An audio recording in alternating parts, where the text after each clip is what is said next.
Now, if you think Labor hasn't seen a diversity target it hasn't embraced, then you're pretty much right.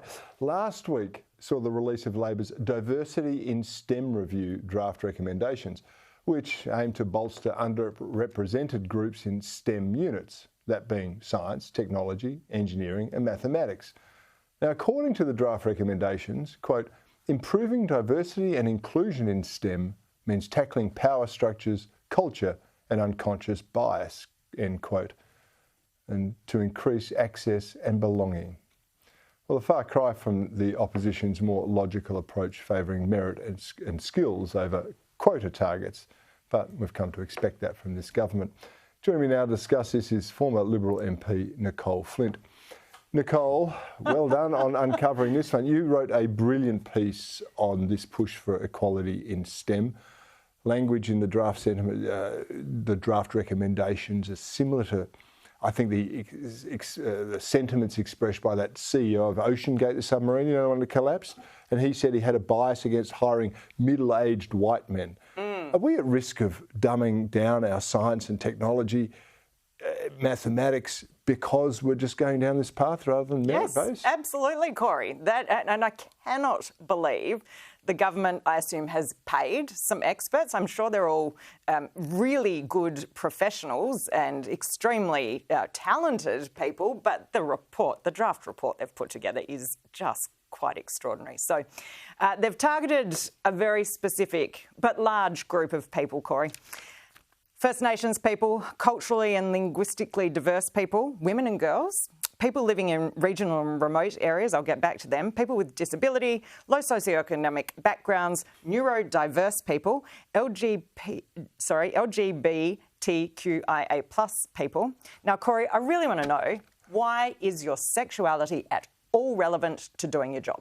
Like, it's just wrong. I mean, you're actually not allowed to ask people what their sexuality is. So why on earth does it matter what it is when you're considering them for a job? But also people who face age-based discrimination. Now, on our rural and remote people, why don't we move some government departments to the bush? Why don't we get the bureaucrats out of Canberra, or just sack them, and instead move the departments to rural and regional areas, give people in rural and regional areas new job opportunities, which would mean more people for the footy team, more people to purchase from a local supermarket, et cetera, et cetera. But on a more serious note, the undermining of science and technology and academic rigour that this report suggests is really disturbing, Corey. And I do just want to read this quote. You've quoted in your introduction another one that was really troubling, but this is even worse. And I quote, people often see science as progress and therefore our most valuable or best knowledge system. I think that's pretty sensible. But wait, it is important that this privilege is earned and not assumed. Science is one way for us to pursue our values. Corey, science is not up for debate. The engineering skills needed to build the Sydney Harbour Bridge are not up for debate, you know, or the building that we're sitting in, or the technology that is streaming us into our wonderful viewers' lounge rooms right now. Like, this is just madness. And as you said, you know, what was his name? Stockton Rush, the CEO of OceanGate, decided he didn't want to employ experienced, middle-aged white men who knew how to build... Ageist and racist. Who knew how to build and operate submarines, because that just wasn't woke enough. So he was focused on finding young staff who were fun, kind and from diverse backgrounds. Well, look how that turned out for them. It's incredible, isn't it? I mean, if we can acknowledge and accept that STEM is going to be critical to our development, our future development, why wouldn't we want our best and brightest minds on it rather than filling what are limited places, limited amounts of funding available to it, to people who tick a box diversity? Yeah, that's right. I mean, everyone gets a prize there except me, according to your criteria. That's right. Yes, exactly. No, this is next level, and it's very concerning that they're, I believe, attempting to undermine the basis of science, technology, engineering and maths by saying anyone can do this. It's not that hard. It is actually really hard. That's why it's hard to get into medicine, hard to get into engineering.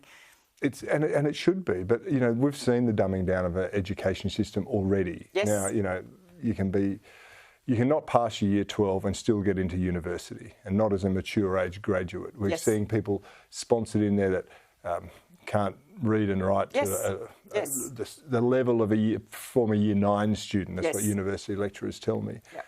We're taking another regressive step Yes. in the name of progress.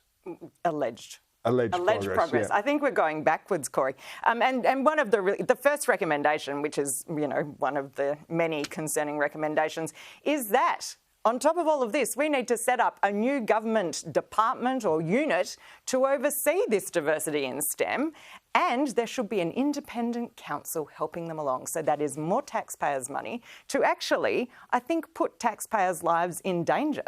If you don't have people who can do these jobs properly, if the engineer doesn't make sure that the bridge is going to hold up when we're walking or driving across it, then that's when lives And get lost. we've seen that in other countries, of course. Yes. In Italy a few years ago, we had a bridge collapse there because of engineering standards Failures, and yep. failures. And so we rely on this for everything. And our future is going to be built around it, including in the defence space. Yes. Electricity. Speaking of submarines, yes, we're about to start assisting to build nuclear submarines. You don't want that going wrong for We'll all have a sorts few of reasons. diversity hires there just to make sure it all works for us. Just like it did for the Ocean Gate. This tragically. government seems to have hit the ground reviewing over the last 18 months.